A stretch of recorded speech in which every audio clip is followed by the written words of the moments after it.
Assalamualaikum, kami dari Mafa Unplugged Studio. So, hari ni kita nak review movie apa Syakir? Kita orang nak review movie Mikail Pemburu Dua Alam. Wow. Yang diterbitkan oleh Zahid Omar. Barisan pelakon bukan main hebat semuanya. Power. Kita ada Datuk Rimisha, kita ada Amin Nafis, Nur Iman, kita ada Aisyah Amin dan banyak lagi barisan pelakon yang baik-baik. Kalau nak tahu, kena pergi tengok sendiri. So Syakir, cerita ni pasal apa Syakir? Okey, sinopsis ringkas cerita ni tentang mengisahkan Mikail, seorang polis dalam cerita ni. Tapi dalam masa yang sama, dia juga pemburu jin. Uish. So, dia ada masalah konflik hidup dia dan kena selesaikan satu kes berat yang terjadi di Kuala Gerbang. Kes pembunuhan besar-besaran.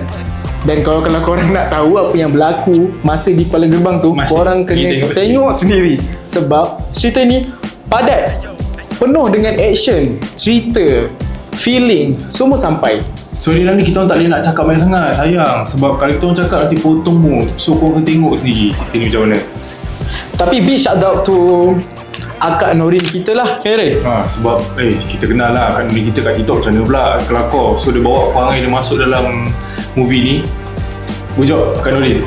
Walaupun ni first movie Akak, tapi Akak dah do the best. Dan untuk Fabian Loh, watak awak memang sangat annoying. Kenapa annoying? But in good way. Annoying in lah. good way, not the bad way. Tapi everything's going smooth. Aisyah Amin sebagai Aisyah, misteri woman dalam ni, kita orang pun mula tak dapat capture kan. Siapa karakter ni? Tapi lama-lama style juga Kak. And for the last one, Datuk Rimisha. Banyaklah juga benda special dalam movie ni. Apa benda Syakir? Pendapat saya yang special dalam movie ni, dia penuh ada action. Kita ada action, kita ada alur cerita yang menarik daripada first act, second act sampai ke finish. Nak kata movie ni draggy, tak juga.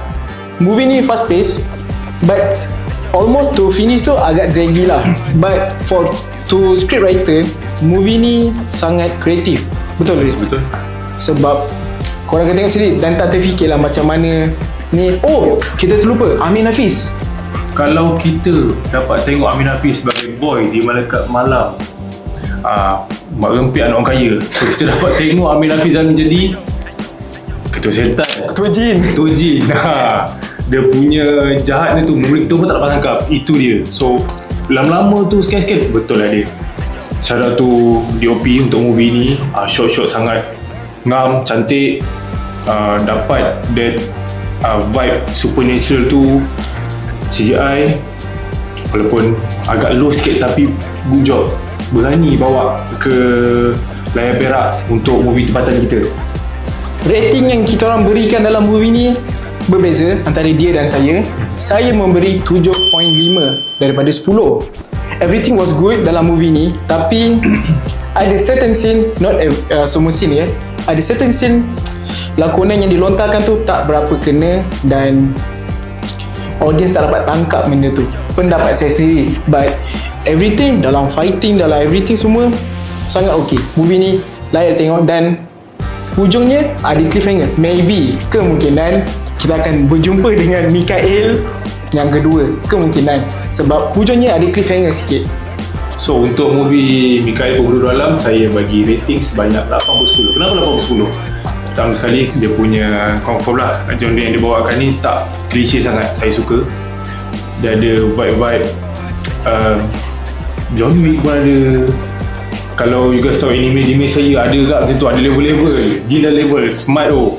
So macam saya cakap, ujung-ujung scene tu ada sikit plot twist, bukan plot twist, daripada cliffhanger lah kan. So, ada artis tambahan hujung tu dan korang kena tengok lah siapa dia orang tu. Lagi satu, terima kasih banyak untuk Finas sebab Bloody Gore punya scene dia tak sensor. Betul? Ya tak ya? Kita bersyukur. Dalam movie ni ada gore dia sikit lah. Tapi first time tengok tu agak terkejut. Cerita Melayu macam ni. Good job Finas. Terima kasih bagi kita orang merasa. Itu review daripada kami, Mikail Pemburu Dua Alam. Okay gang, itu sahaja daripada kita orang Mafa Unplugged. So kalau korang ada suggestion movie ataupun short film ataupun apa-apa cerita baru ataupun lama, korang boleh tinggalkan di komen. Kami akan cuba react. Dan itu sahaja daripada kami. Assalamualaikum. Assalamualaikum guys. Jumpa di video seterusnya.